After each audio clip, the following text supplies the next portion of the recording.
Hey, what's going on, guys? This is episode number 9 of Latino Vegano podcast, and this is my YouTube channel. And for this week, I had the honor to speak with my friend, personal coach, fitness area, Max Brown, and he has some amazing advice for you guys during these COVID-19 times. We also talk a little bit about his story and some amazing ways that you can handle situations with rejection in your family. I'm not going to prolong this intro. I'm going to let you guys with the interview with Matt. However, please don't forget to subscribe to the channel and hit that like button. So without further ado, Matt Brown. Bienvenidos a Latino y Vegano. Roger, what's up, man? Matt Brown, what's going on? What's going on? Hey, can you hear me okay? Yeah, I can hear you. I can hear you, bro. How about you? Can you hear me? Yeah, you have the good audio going over there. Hey man, we trying to get this thing going so we can get some messages across the world, bro. I know, man. I love it. I love what you're doing. Appreciate that, bro. I love more than what you've been doing. So just let's get into it, man. So just to get started, tell the folks out there who's Max Brown. For those who doesn't know you, I know you, but what about Max who Brown? doesn't know you? So I am a vegan fitness coach. I've trained for a few years in person training, which is what most people are familiar with, but now I focus more on online coaching.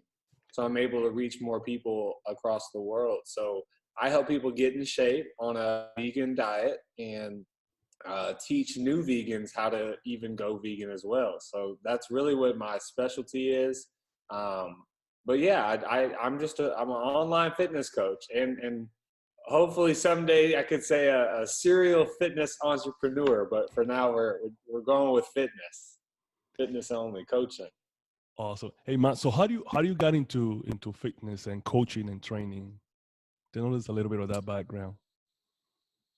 Yeah, so I've always had kind of a athletic background. I mean, Yeah. I've played sports since I started a little later than some guys do, but I played since I was around 12 years old, and I didn't know anything about dieting or anything. I just was like playing football and basketball and things like that. And once I graduated from college, I played football in college. Once I graduated from college, I didn't really know how to do anything fitness related. I didn't know how to eat right or, work out. Just, it was basically all that structure I had was taken away from me. Mm. And so I didn't know what to do. And so I got really out of shape and I just was eating whatever I wanted to. And I got I got super out of shape, and I just like, dude, I got to do something. I got to change something. And so that's when I started kind of, thinking about personal trainers and stuff like that. And I ended up hiring this guy in Texas named Daryl Bolden. And he was my first trainer ever. So I had no idea what I was getting myself into. I had like no money at the time. Pretty much I gave Daryl everything I had. Just hoping, it was going to make a difference. And, it kind of started from there. And then once I got in shape with him, we actually did our competition. I fell in love with it. And I was like, man, this is awesome. I didn't know you could feel this good. I didn't know I could ever have abs. Like I thought, it was genetic. Most people do. And then it's just taken off from there. Okay. Hey Max, and how do that segue into veganism? How do you involve in that? Just for people who not know, actually, let me give a quick story about how I met Max. So I found I was in the transition of in between coaches and whatnot, and I wanted to find a way of or get back in shape, and Max tells this story better than I do. So and I saw an ad on Facebook. Somebody saying, "Oh, is somebody looking for a vegan coach? You should call this guy." And I was like, "Wait, how does a Facebook know that I'm looking for a coach?" But the other party was I was looking for a coach in the Houston area, because prior to that, I did online coaching with coaches outside the state of Texas. And even though we created a good rapport out of that situation, I felt like I wanted to get into a more personal coaching. And it's funny that now you mentioned that you more focus on the online coaching, but but in that time, for what I was looking for, my requirement was a personal coach. And I got in touch with Mass, and the rest is history. We ended up winning a bodybuilding competition.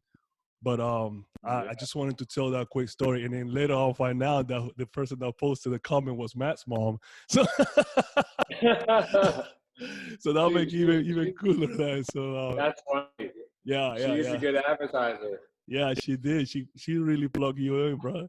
She was like, yeah, I need to call hire this her guy. for marketing.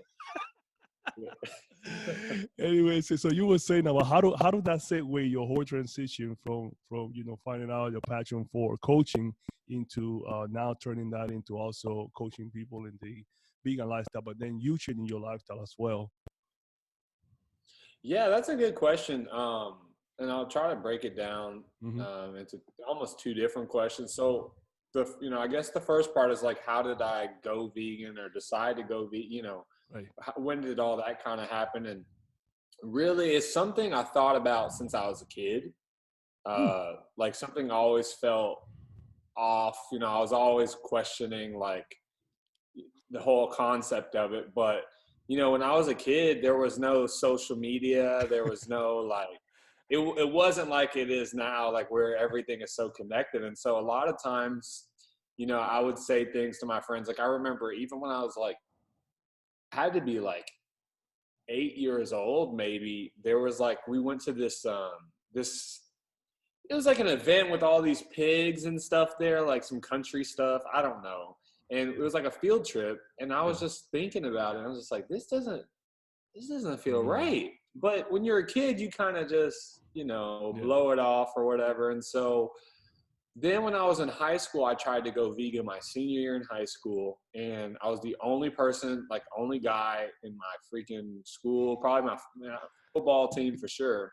And, I didn't know enough and they didn't have enough food options. And it was just like I went into it very like uneducated. And so I quit. And then I tried again my senior year in college. And, I knew a little bit more, but I didn't know about nutrition and like, I didn't know how to do it. And there wasn't like Instagram vegan community with people doing podcasts either. Right. So I felt like I quit on that too. And then so when I decided to work with Daryl, it was actually a very special moment in my life where it's actually how I got to decide to do fitness. I walked to the bathroom one day. I was working at a seafood restaurant and I was overweight. I was unhappy. I was broke. And I walked into my restroom, used the restroom, and I looked in the mirror and I don't know what happened. I just looked at myself and I did not like myself. Like I was just like out of shape and I wasn't living like ethically, like with what I believed in. I was working at a seafood restaurant, eating meat. And I'm like, this is not like, this isn't me, and I knew underneath was a better version of myself. Right. Yeah. And that's when I said like, it was an impulsive decision. And I said, I'm getting fit, I'm going vegan. And that's it. And so I called my best friend. I was like, hey, I'm vegan now. I didn't know how. And I got on Google and I looked up personal trainer and I eventually found Daryl. And I just did it. And I never, ever, ever went back and just went back. And it's been the best decision ever. And that has kind of segued. Once I saw what it did for myself, and then I learned about the health benefits after. Because I didn't know about the health benefits until after I was already vegan. I just did it for the ethical reasons. And once I learned the health benefits, I was like, dude, people need to learn this information. And so now I'm just trying to figure out different ways to pass the message along, in a non-intrusive way, which is hard, but, True. Yeah. So good question. Hey, so, oh man, I have so much to ask you. I don't even know if we have all the time, but let me go ahead. Let me Hey, shoot. whatever you need. I So, got an hour and a half for this one. no, that's okay. Hey, so now talking about that, you mentioned how you failed a few times. So the question for me is, what advice do you give people that fail in their transition to beginning mode, or why they even fail? What did you think they even fail?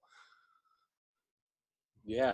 Um, so I think why people fail is probably like the first thing to address, right? Because if you don't know why you fail at something, it's really hard to correct it, right? Yeah. So I think the more popular reasons people fail is there's two things. I think number one is they haven't figured out why this is important, Mm, right? So like mm, you have to know why this is important to you, or else it's going to be really easy to quit, right? mm, Just how it is with bodybuilding, right? Like if you start getting into the trenches of those cuts, it's hard, right? yeah. So, but I think if you have the right motive, then you will do whatever it takes to find out the information, right? And that's why people hire coaches, or that's why people they buy books. And but I think the second, or there's really two more reasons. Another big reason is just not knowing the information and Hmm. how to eat and how to take care of themselves. Because Right. people go from like eating all this food that they're familiar with, and then they just think, I'm just going to start eating grass, right? And and so they don't know enough, and so they Yeah. either they're not getting enough calories, or maybe they're obsessing over how much protein they get, and so Yeah. it causes too much thinking. um, and then they like a lot of times when people go on a vegan diet, they're taking in a lot more fiber than what they're used to, so they start getting bloated, and Mm, their stomach starts feeling weird, and they think that's because either they're not getting something or right. something bad is happening, but Right. it's just an adjustment. um, and then the last reason people probably quit, I think, is just caring about what people think too much. Mm, It's if most people go vegan and their family isn't vegan, their friends aren't vegan, and they get criticized and ridiculed, and then they can't take it. And right. and so that's why I said it's important to really know why you do it, because at the beginning stages, there's going to be a lot of resistance coming from the people you love. Yeah. And that's just how it is. And I think that's why it's important that, like, people like what you're doing, you have a podcast and you have like different outlets for people to feel like they're part of something. Right. It helps people feel like, okay, I'm not alone. I'm not alone. And that seems to be a very big one as well. Yeah. Actually, yeah, you nailed it, man. And that's exactly how I feel in all those angles. I'm not gonna dwell on the topic, but yeah, I feel like one of the things when I initiated was I feel lonely. Like I'm the only crazy guy, and you can hear that from a lot of the vegans. Like I'm the only person doing Mm-hmm. this thing, and we're talking about me. You talking about there was no social media, dude. I started when there was Oh not God. internet. There was not even internet You're when I like, started it. you're Yeah. probably putting up flyers. Dude, the Like word this vegan number. yeah, the word vegan was not even a word back then. So you imagine. So like I'm No, I get it. yeah, I'm in this, and it's completely extreme planet. Like nobody even know what the heck is going on. Dude, my parents felt like Mm-hmm. I was in some kind of cult. Yeah, yeah. Like at Well, that I was level they telling took it. someone, even when I was in high school, Yeah. like there were no meat replacements, like, and that wasn't Mm. that long ago. So like, I mean, we've come a long. I mean, it's happening, man. It's Yeah. happening. Yeah. Yeah. Yeah. You know. So to segue into that, why do you think it's important to include the fitness into your whole transition? So what do you mean exactly, though? Sure. So like I see a lot of vegans. People go when they see veganism, they'll think about, oh, either you are a freak athlete that you only train because you want to have this physique, or you're maybe like an activist, but you're out of shape. So do you think there should be a balance in between both of those, or there should be some kind of either or? Like how do you see the whole process? Yeah, I mean, I I think, I mean, that's an interesting question because honestly, I think everyone should be into fitness. You Okay. know, I everyone has different motives for fitness. You know, and I think that's a part, and that's a huge reason why I love what I do too, because I get to help people. Because, you know, what we do is we transition from different stages of life, right? Like, Mm-hmm. you know, when we're young, we have certain motivations, and then we get older, we have different motivations, and then when we're in our later years, 60s, 70s, I mean, completely different motivations for Correct. fitness. But I mean, exercise is it's crucial for everyone, and Right. eating right is crucial for Right. everyone. So Right.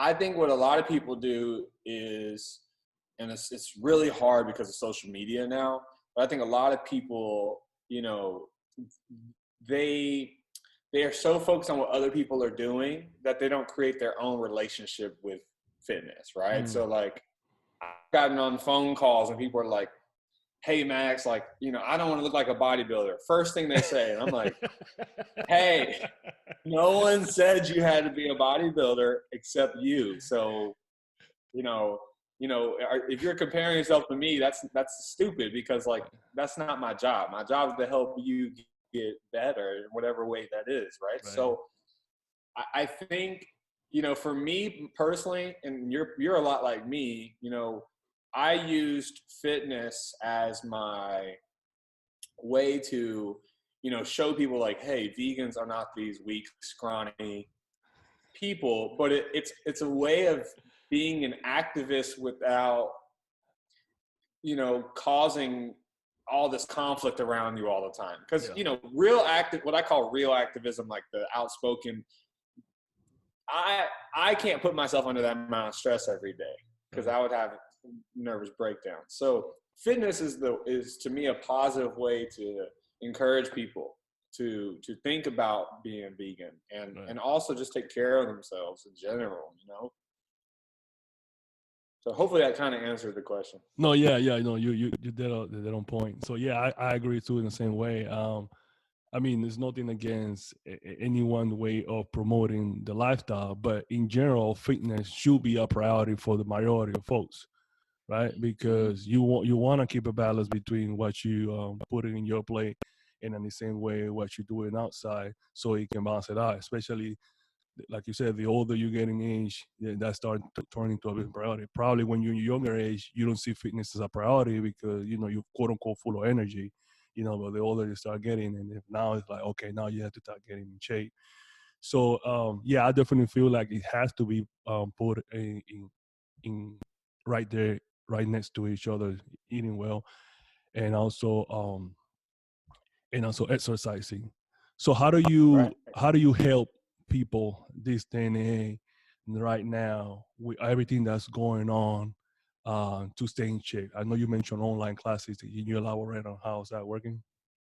Right. Yeah. So my main approach for this whole situation, because it's so crazy and, you know, Yeah, stressful and unexpected, yeah. is to help people find a way to stay in shape despite the certain circumstances they might be going through. So most people's gyms are closed, Mm-hmm. right? So a lot of people use that as a way to say, well, you know, I don't need to work out, or I'm not feeling that motivated, which is, it's natural to not feel that motivated because you're not in a routine anymore. Mm-hmm. So what I've really been big on promoting is just promoting people to just do something, you know, use this time to just try something new. So, you know, like for us guys, like bodybuilders, right? We can't go do what we do. But what we can do is we can start trying new exercises that maybe we're not familiar with, or maybe we'll challenge our body in a new way. Um, or for like a beginner, like everyone, you know, if your legs, you know, if you can walk, go for a walk. You know, if you can jog, go jog. Like do something, because right now to me, like if you can keep progressing, that's great. Mm-hmm. But the main thing is what fitness to me, what it's been doing for me and what it's been doing for a lot of my clients is just keeping us mentally straight and Mm. keeping our heads from being too overwhelmed. Because, you know, every time you exercise, as you know, like you leave that workout feeling so much better.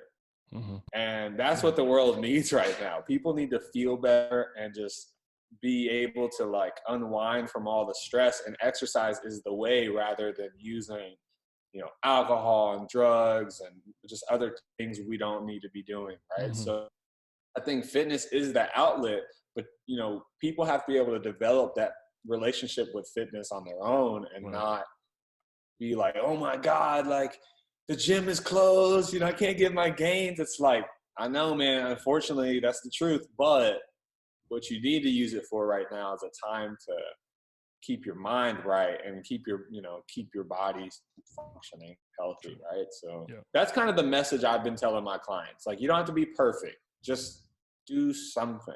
Right. So yeah, that's great.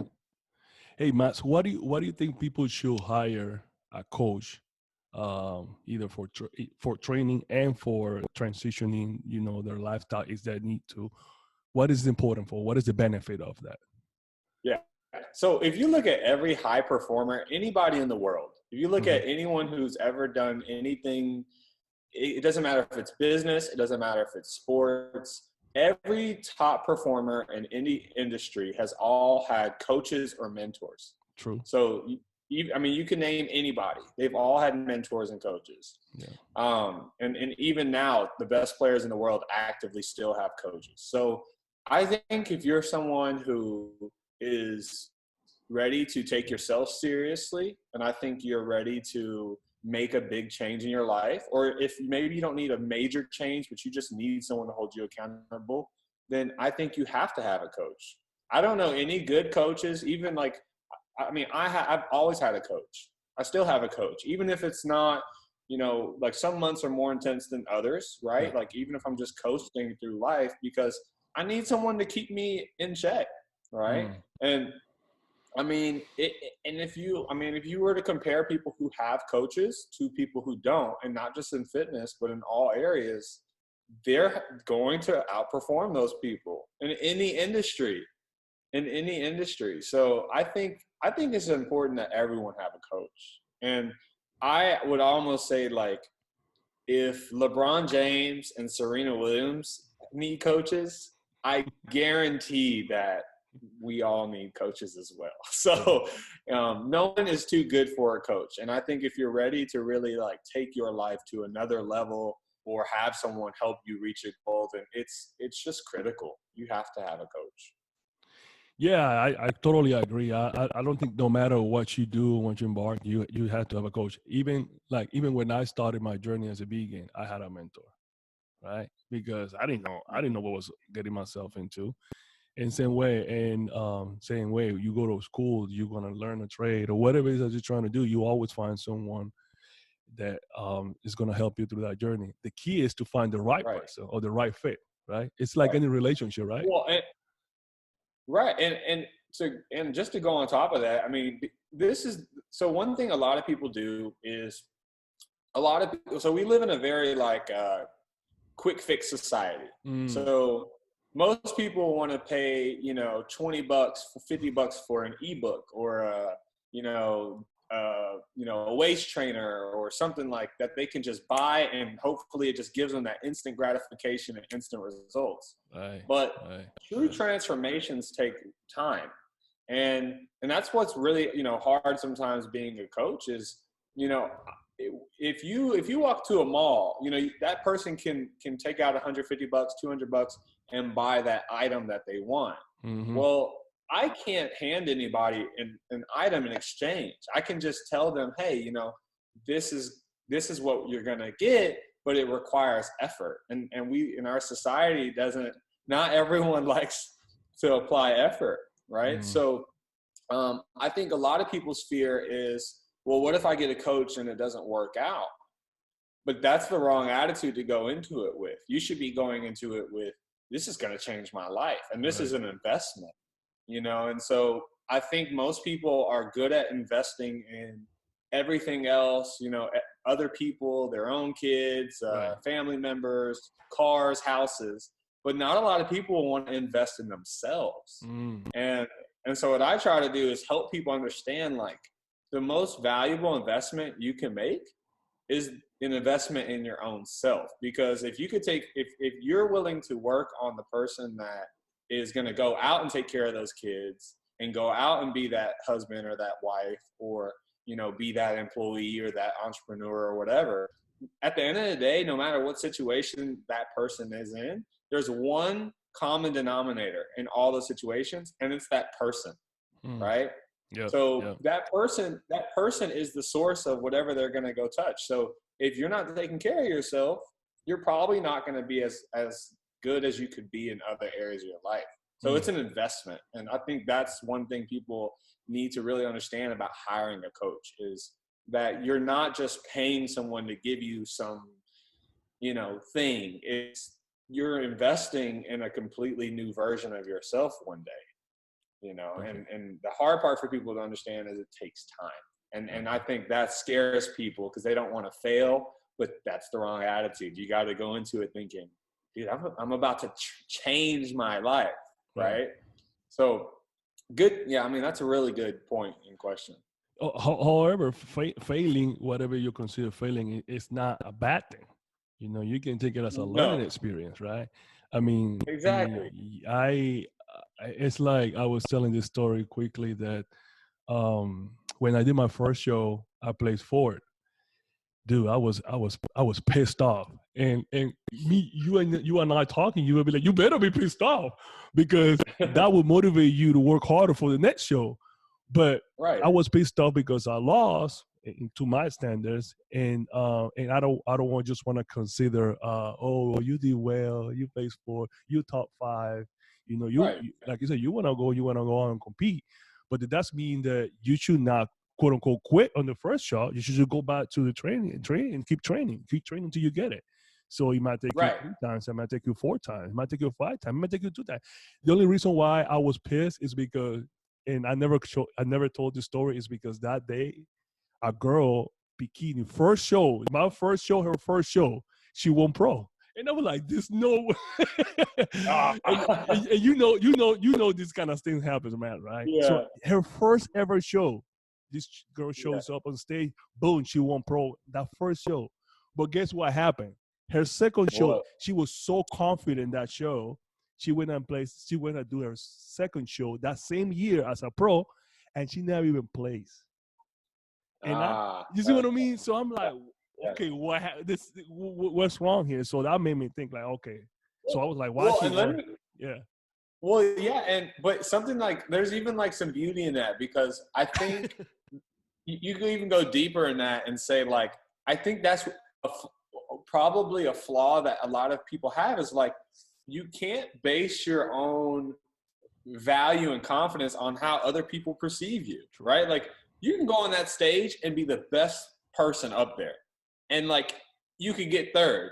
And if it's like, if you put your value in that freaking third place, you're going to go around feeling like, man, I'm a third place, you know, type of person, or whatever. And then you really could be the first place person, and then vice versa, right? So I think when people do things, like, there's, like you said, there's no failure. It's just progress. And you know, later in life, you'll look back and be like, dude, I came so far.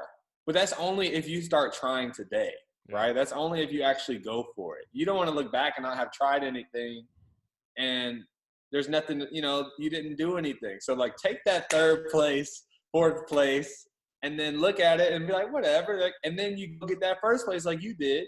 And now it's like, okay, we got new goals. And then you're just going to keep climbing that ladder of success. But most people don't even start because they're just afraid that, you know, they'll never achieve it. And it's just like, why? Like, and that can apply the same with transitioning to vegan or starting, you know, it's the same concept. It's the same concept.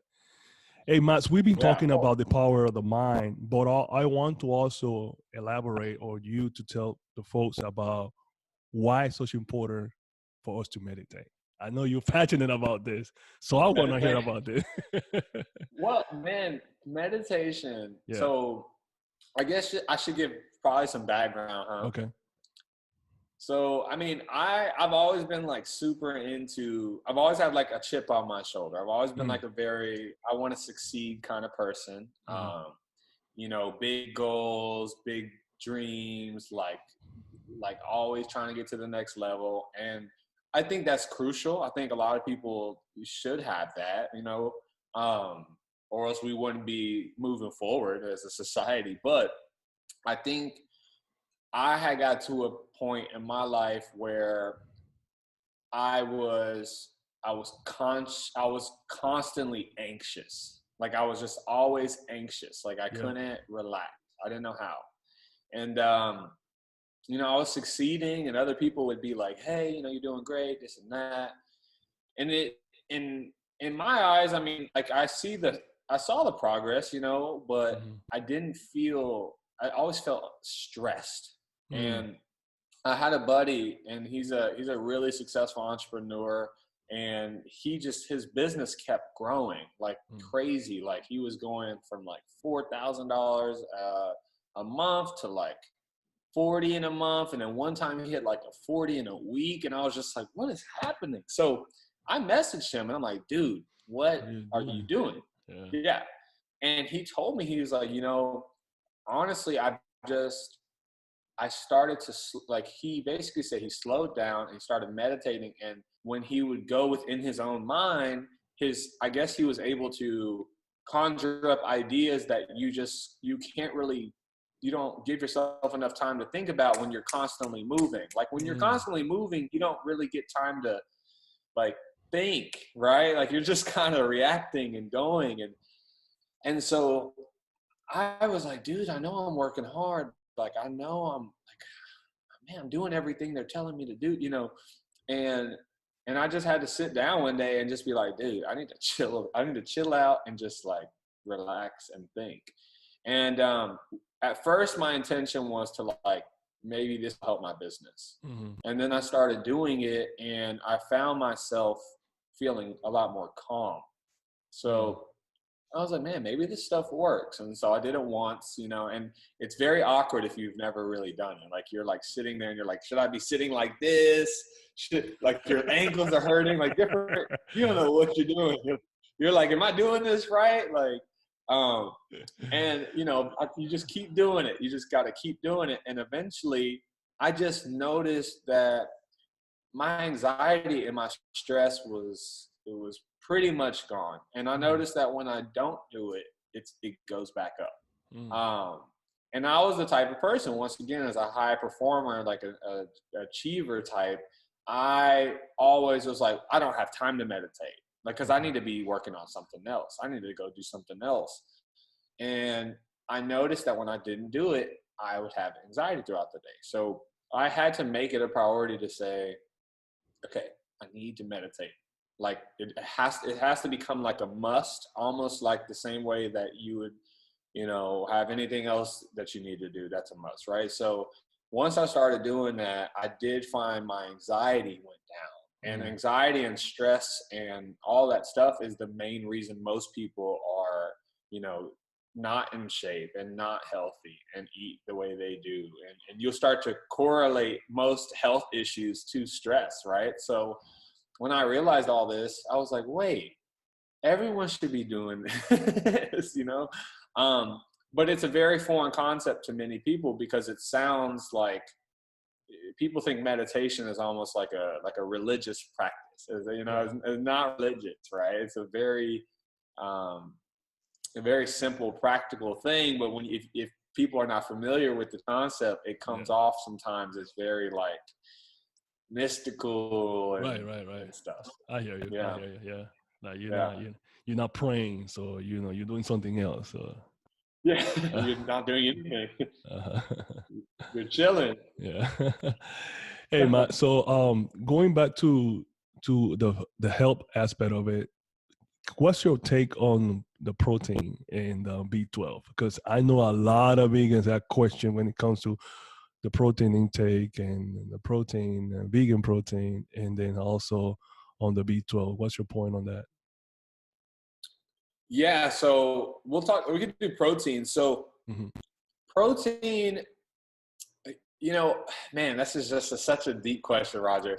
And I keep it short, but basically with protein, Protein, you have to think about the world's largest animals in the world, like the biggest animals, land animals in the world, right? So a lot of them are vegan or vegetarian. Like they don't go around eating a bunch of meat and animals and things of that nature. Like we could look at elephants, we can look at rhinos, right? We can look at some pretty big Gorilla. animals, oxes, Yeah. right? And so we can look at these animals and say, wait, well, these are some of the biggest creatures in the world, and they're not eating any animal products. And so you can clearly see that, you know, muscular development can happen without those things. Now, some people will say, you know, well, we're humans and we're not animals. Well, we are animals. We are mammals. I mean, it's in the science book, like 6th grade science book. But basically, I think there's a huge obsession with protein. My personal belief is that it's a marketing scheme. So, you know, if you tell people, hey, you need all this protein, well, they're going to try to get it somewhere. And guess what? If you're selling it to them, you know, just money right back in your pocket. So that's what one thing people have to understand that's going on is that you have to think about who is telling you that you need this much protein, right? And who's endorsing these articles and this science. And once you figure out who's endorsing this stuff, you'll realize who's also selling you the product. Right. So it's a big marketing scheme. And so, you know, protein has been, if they didn't tell you that you needed meat, they wouldn't have a lot of people buying it because people mostly just buy it because they see it as protein, you know, aside from taste and stuff like that. So when you tell people, hey, you can get enough protein on plants and, you know, non-animal products, it causes people to be like basically that's not true because they believe this for their whole life that you need it. So most people are eating way too much protein.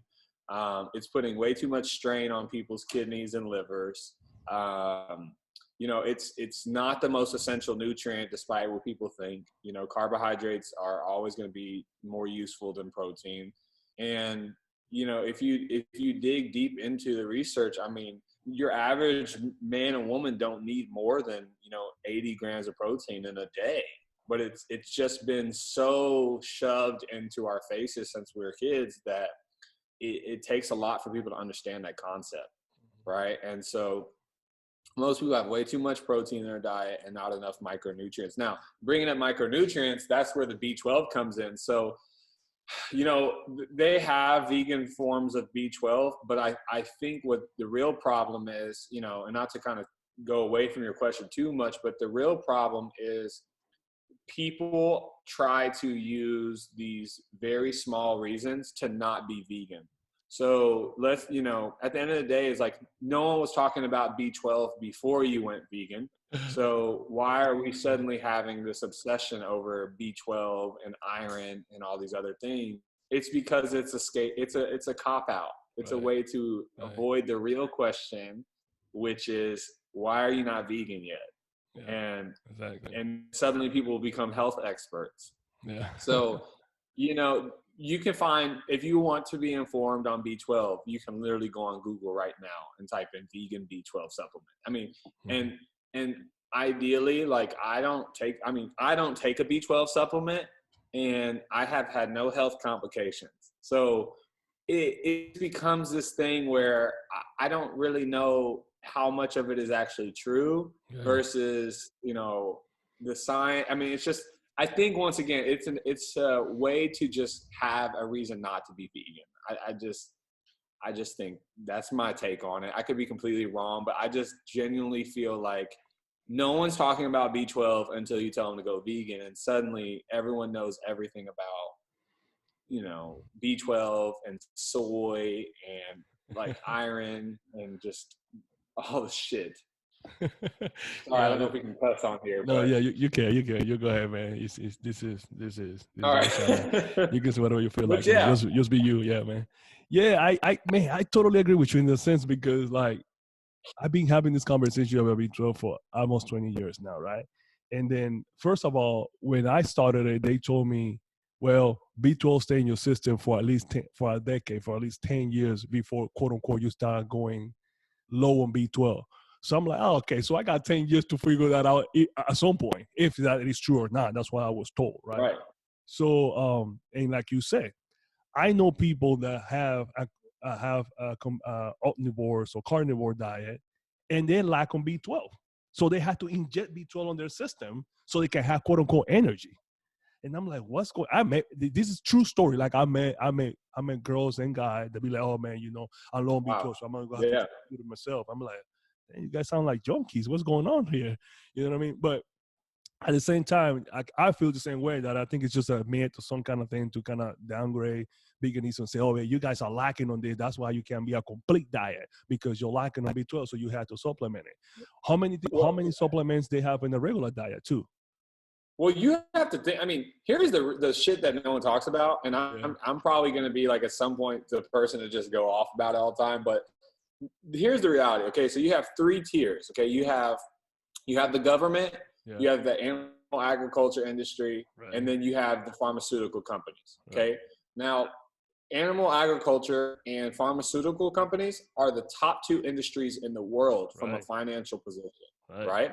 Now, if you look at who gives the most money to the government, like to politicians, it's those 2 industries.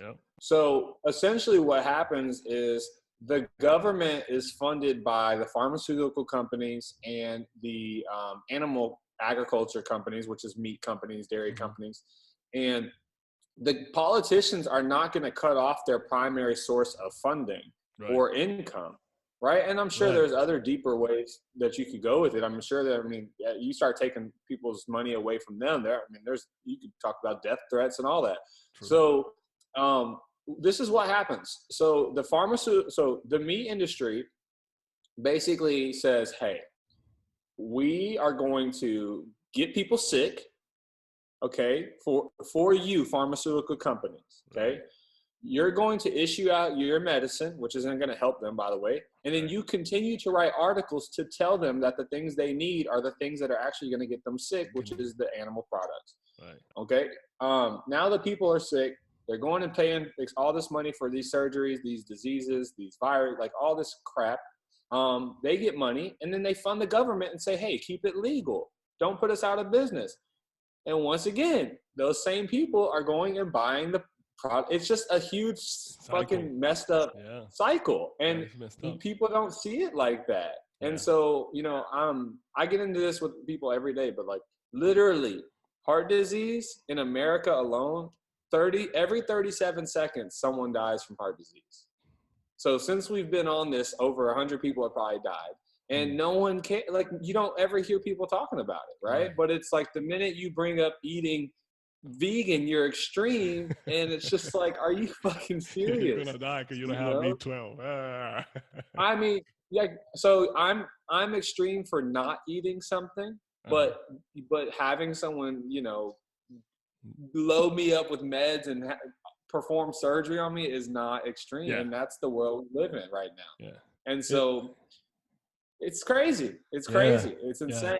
You go to the doctor, and then some doctor will tell you, oh, you need to reduce the amount of meat you're eating, but he's basically saying that's going to prolong your death. Instead of saying, let me stop your root cause, what's causing this is the consumption of red meat. There's doctors out there who will tell you to eat more meat, like even worse. I had a vegan client of mine who she was low on iron. She's anemic, which I have my own theory on why all that is. But she went to the doctor pregnant, and her doctor's like, yeah, you need to get back eating the meat again. I'm like, no, I told her, I said, don't go back to that doctor. Don't go back to that doctor. I said, stop going to him. Like, I'll help you until, I'll find you a plant-based doctor or something. And, and it's just crazy because it's so much misinformation out there. And I think, I think as the platforms grow and your platform grows and mine grows, I think we're going to be able to start telling people like, hey, all this is bullshit. Stop believing all this, That's right. Because it's just wrong, dude. But it's wrong on so many levels. And I just really hope that more and more people are willing to talk about what's really going on, and it's a money game right now, and yeah, it is. so Hey Matt, it's crazy. so tell me I know find out that you recently went to Panama, my hometown. So tell me a little bit of that experience. Like, it was hard to find vegan food. How was it? How was it from the vegan standpoint, of course, right? Man, well, it really, and maybe it was because where I was staying in a really nice part of Panama. We were staying in I think it's like downtown area, but kind of like by the water and stuff. But Yes. there was actually like this really cool, like fresh, supermarket type of thing, right by the hotel I was at. And we walked there every day, and it was tons of like fresh fruits and like coconut water and all this vegan stuff. Like, it was nice. And we went there probably every day. And then surprisingly, they had some really good vegan places. There was one out there called, man, I forgot what it was called actually, but it was this, I'll let you know later, but it was this vegan place, and they had like, vegan burgers and vegan pizzas and vegan everything. More of like a junk food thing, but there's also a lot of like fresh vegan, regular fruits and vegetables and stuff like that.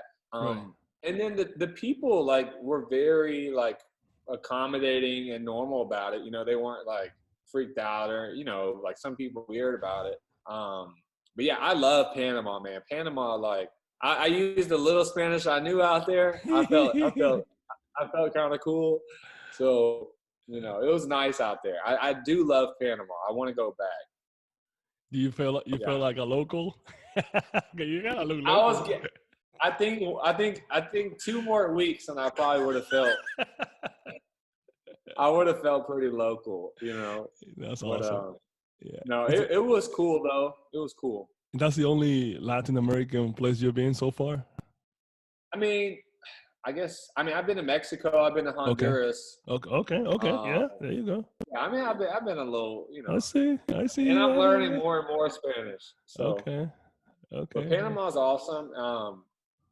And they were very accommodating. There was this one place we went, sushi place, and they had tons of vegan. It was not tons, but they had this one vegan dish I ate, and it was just. It was crazy.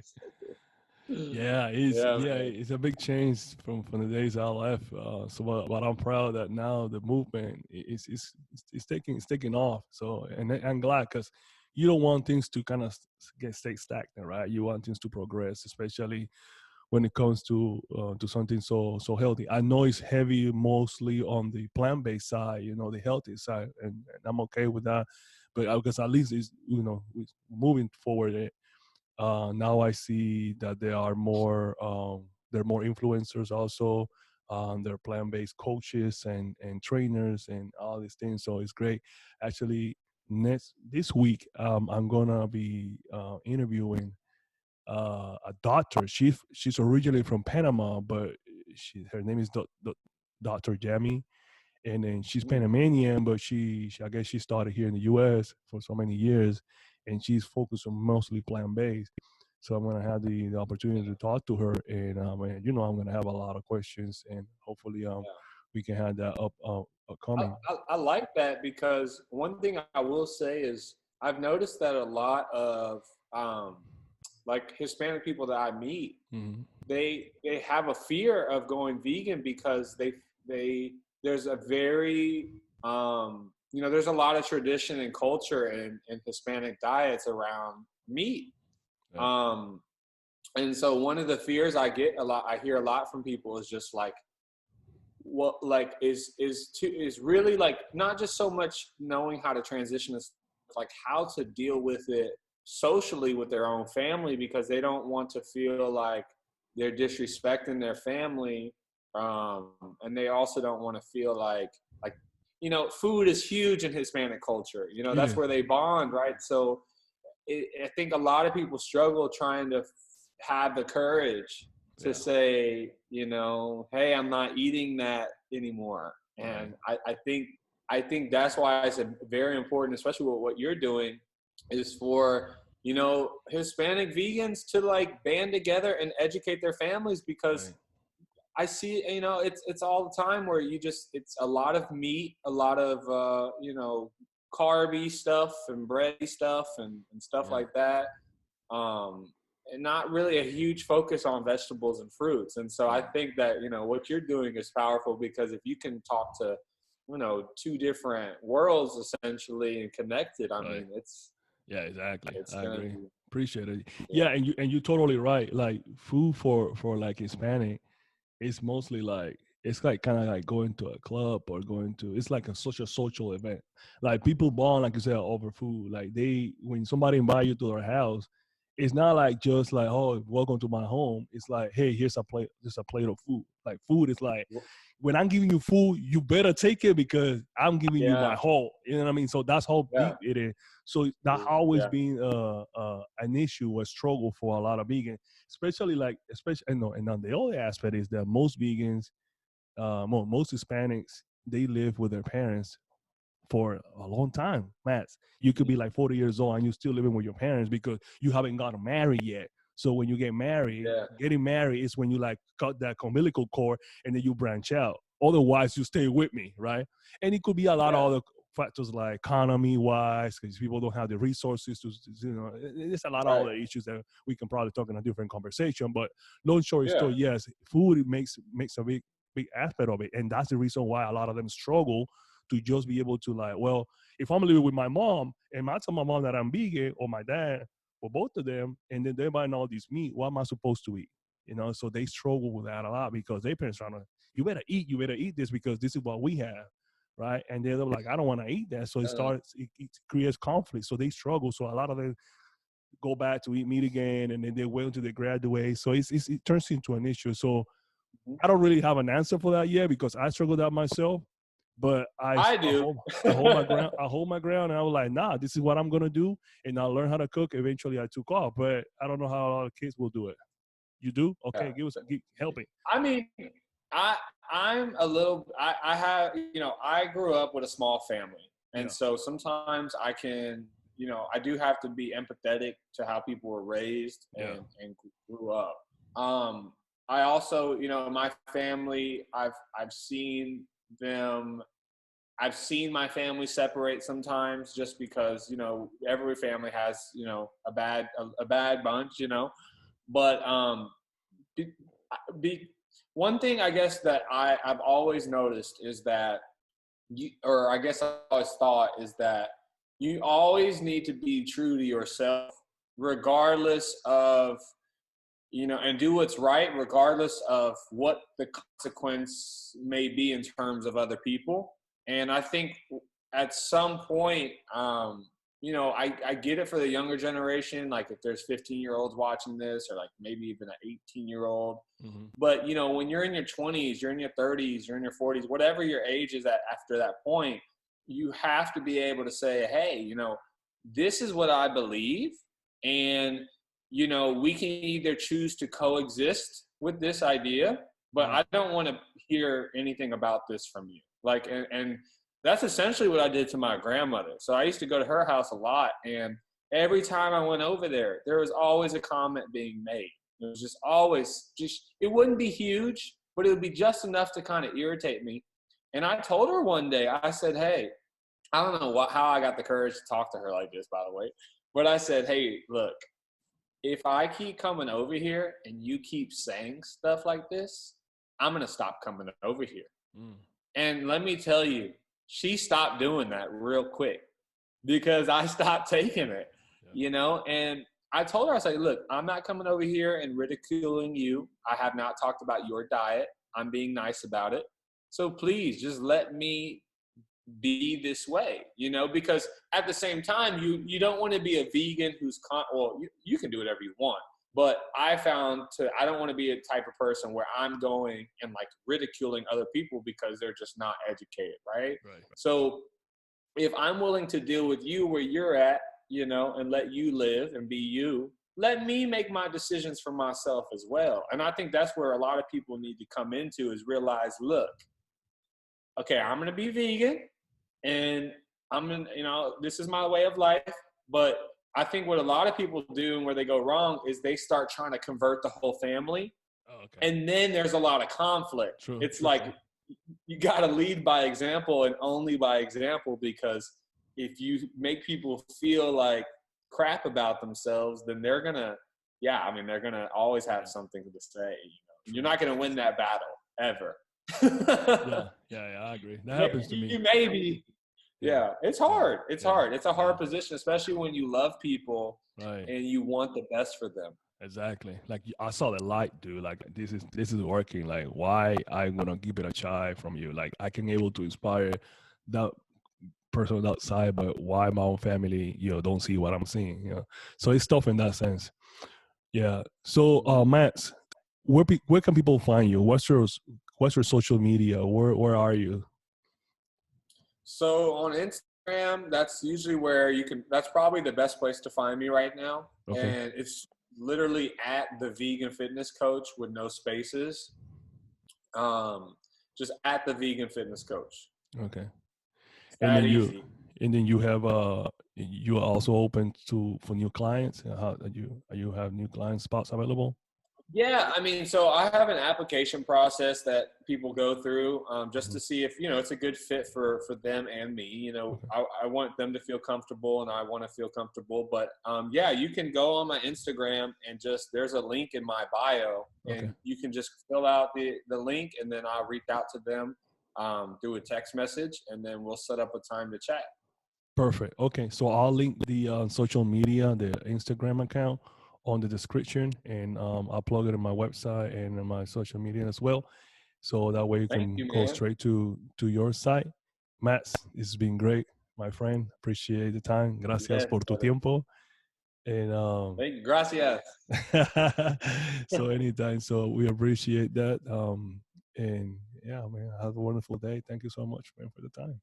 Hey, I appreciate it, Roger. And what you're doing is great, man. I really think that you should just keep it up, man, because the world needs to hear it. Yeah, I appreciate it. Thank. That's the kind of encouragement that I want to hear. If I can get one Latino, non-Latino, whoever, black, white, whoever who's, I don't really matter. The information that we're putting out there can help them in their transition or just to convert them at all. Man, we doing the work, but I know you have higher mission, you have higher goals, and I have higher goals too. We didn't talk about this in this conversation, but maybe sometime in the future we'll talk about that too. Yeah. So we have a really high expectation, and we're gonna get there. I know you're gonna get there too. Yeah. And my goal is to get. Just remember that for every one person that goes vegan, 100 animals are saved every year. Right. So if you just affect one person, that's a good ratio. Yeah, it's a good ratio. So the goal is to multiply that. Thank you, man. I appreciate it, Roger. All right, man. I'll talk to you later. Thank you so much. Thank you for your time. Sounds good, man. Talk to you soon. All right.